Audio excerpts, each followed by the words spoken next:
up, everybody, and welcome back to Unwrapped. It's me, Tosh, and thank you again for joining me at the intersection between pop culture and common sense. I'm a little upset with myself today. I'm upset with myself because I got so wrapped up in Signalgate, and no, I'm not through talking about Signalgate. But I got so wrapped up in that something flew right past my radar, and this is the type of shit that I really want to keep my eye on. The politics part of it aside, the ineptitude and the incompetence of this administration. And we're keeping our eye on authoritarian practices by this government. That is something that I don't want to lose sight of. I want to catalog every instance that this administration does something that pushes us one step closer to dictatorship. And baby, I think we fully all the way there. Wait till you see this. Okay, what we're watching here is a woman being renditioned right off the effing streets by Trump's secret police. Take a look at it. You have a bunch of plainclothes people with masks walking up to this woman on the street to take her into custody.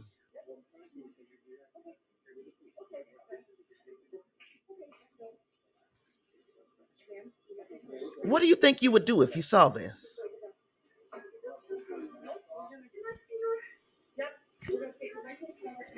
And as you can see, they're not too worried about this lady. They don't think that she's a hardened criminal. They didn't really even pat her down. They just stopped her on the street. How many is that? Six people? Six people to take down this one lady. But do you hear this, gentleman? Somebody is asking, if you're the police, why are you hiding your faces? You don't look like the police. They don't think that she is violent or a threat because they didn't pat her down. And now they're dragging her off in unmarked vehicles that don't look like any unmarked vehicle that I've ever seen someone taken into custody in. This is a rendition.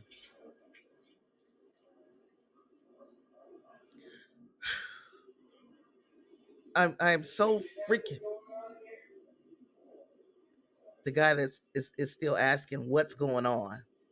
I want you to take note of the date.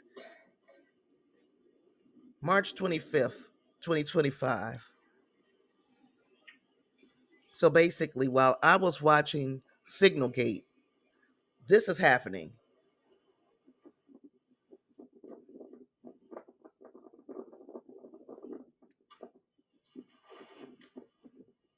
And I'm mad at myself. You see how the people, it's not a lot of people walking around out there, but they act like this is something that they see every day.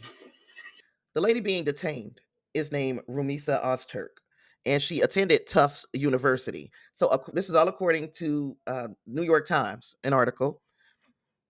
An international student in a graduate program at Tufts University was taken into federal custody on Tuesday outside an off campus apartment building, according to the university's president and an attorney representing the student.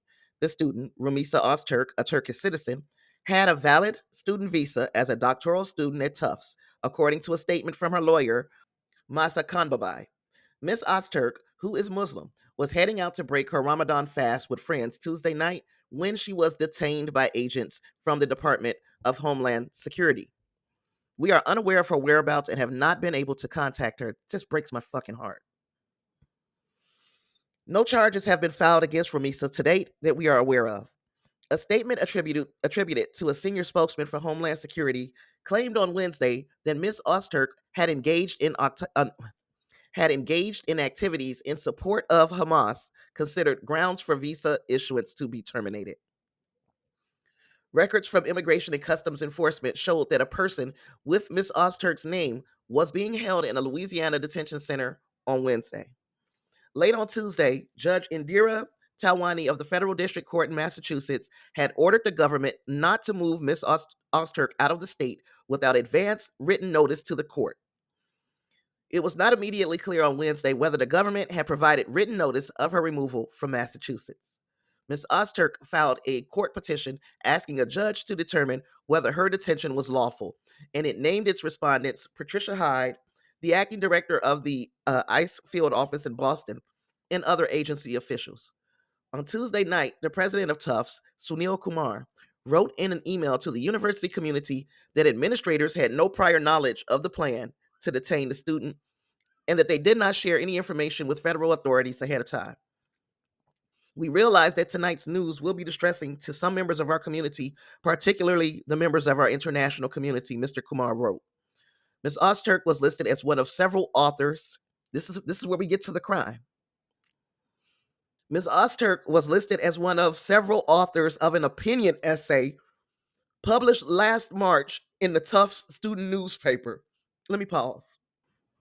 Okay, Ms. Ozturk was listed as one of several authors of an opinion essay published last March in the Tufts student newspaper. The essay criticized university leaders for their response to demands that Tufts acknowledge the Palestinian genocide and divest itself from companies with ties to Israel. She is one of several students who have been targeted for deportation by the Trump administration. Earlier this month, Mahmoud Khalil, a recent Columbian University graduate and leader of a pro-Palestinian campus demonstration who has permanent U.S. residency, was arrested by federal immigration officers in New York. Though he has not been charged with any crime, the administration has argued that he should be deported to prevent the spread of anti-Semitism. At Tufts, the president reminded students in his email of the university's established protocol for responding to government agents who arrive on campus or off campus for an unannounced site visit, which encourages them to call the university police in such situation. This video we just watched showed this woman in a hijab, in a white coat, being surrounded on a sidewalk, handcuffed, and led away by masked plainclothes officers driving unmarked cars. The Massachusetts Attorney General, Andrea Joy Campbell, said her office was closely monitoring this matter as it develops. She added, "The footage of Ramisa Ozturk's arrest, a student here legally, is disturbing. Based on what we now know, it is alarming that the federal administration chose to ambush and detain her, apparently targeting a law-abiding individual because of her political views. This isn't public safety, it's intimidation that will and should be closely scrutinized in court." Um, they went on to talk about Miss Ozturk while studying psychology as an undergrad at Istanbul Sahir University. Miss Ozturk worked closely with one of her professors, Fatima Tuba Yelachi, in the psychology lab and as a student assistant. Miss Ozturk was interested in child development and how children understand concepts like a death in life, the professor said. She is a person who wouldn't hurt a soul. She is extremely sensitive about human rights, about not hurting people, about diversity. She is a person who wants to include everyone. The professor said they had never discussed Palestinians during their time together before Ms. Ozturk received a Fulbright scholarship and enrolled in a master's program at Columbia University's Teachers College, where she received a degree in 2020. Her relations with people were really good, but she was not an organizational activist type leader in terms of politics. A couple of weeks ago, the professor said she received a message from Miss Ozturk asking her to remove pictures of her with friends from the social media account of the lab. Miss Ozturk told her she was being doxxed, meaning that personal information about her was being posted maliciously online. So her former professor, Miss Yalachi, said, "This is a very hard day for me too. I'm very sad. I hope this issue will be resolved. She is such a valuable researcher for children in Turkey and in the US too." Canary Mission. We need to keep that name at the top of our mind. Canary Mission is a group that says it fights hatred of Jews on college campuses, and it has posted a photo of Miss Osterk on its website, identifying her as a student at Tufts and saying that she engaged in anti Israel activism in March 2024, a possible reference to her opinion essay. Pro Palestinian activists have said the group exposes their identities, making them targets of harassment. Trump signed an executive order on January 29th saying his administration would take steps to combat anti Semitism, including on campuses. This is just a way to target anybody with a dissenting opinion. It has nothing to do with being anti Semitic, it has everything to do with still recognizing, I think, that that Israel had a right to defend itself from the Hamas attacks, but also realizing that the Palestinian people did not sign up for this. This is Hamas who did this. It is not the people of Palestine. They are two separate things. Just like we did not sign up for 4 more years of Trump, but here we are stuck in it. This is how this happens. So because you are pro the life of these people does not mean you're against the life of the others. Anyway, okay. The order said it would be US policy to use all available and appropriate legal tools, including to remove aliens who engage in unlawful anti-Semitic harassment and violence. Writing an opinion essay is not harassment and violence. It's just not. Nobody should be disappeared from the streets of Somerville or anywhere else in America. Jesse Rossman, a legal director of the ACLU of Massachusetts, said on Wednesday. The government must immediately release her to her friends and community in Massachusetts. Tufts' main campus is in Medford, Massachusetts, small city 7 miles northwest of Boston and adjacent to Somerville, where the student was detained. And this is how we know this country is fully authoritarian at this point. And we used to have a right to protest. You had the right to have an opinion. There is a free press, according to our Constitution. But according to the people in the Trump administration, all those rights went out the window when we got Trump back for a second term. It looks like the pressure needs to be put on some not companies but events. I mean, first and foremost, any country would be irresponsible given the climate that the United States is in right now. It would be irresponsible of any country to send their citizens to the United States.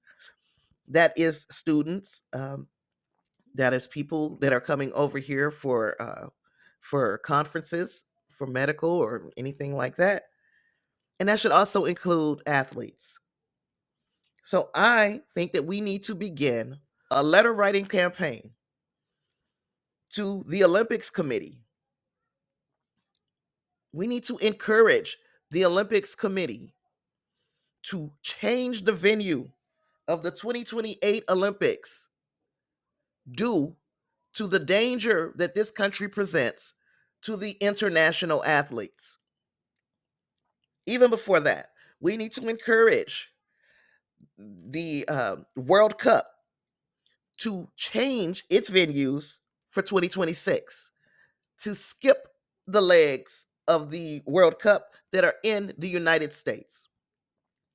That is the safe thing to do. I think we should get started on that right now because, see, those events would showcase the diversity of our country, and the athletes would be winning accolades for this country that only cares for them when it's time to trot them out like a fucking show pony Our athletes should say no. The international athletes should say, I will boycott the Olympics if it's held in the United States. We need to hit these people where it hurts. The only thing they understand is money. That's all they understand. We need to make those two things happen. That is my first focus, and I'll start making digital flyers and that type of thing to encourage the letter writing campaign, to ask not only the athletes, but to ask these committees to withdraw the United States from consideration for these prestigious events until we get our fucking act together. Because no international visitor is safe in this country as long as they are renditioning people off of the effing streets. If you agree with me, help me. Let's get it together. We're gonna have a live stream. We'll put it like that. We'll do a live stream on Saturday, midday-ish, 2 to 3 p.m., something like that, where we could talk about how we're going to get this campaign off the ground, because this it breaks my heart, and it continues to break my heart. We've seen the Venezuelans renditioned out of this country. We've seen the other students uh, taken away and disappeared. And now this one,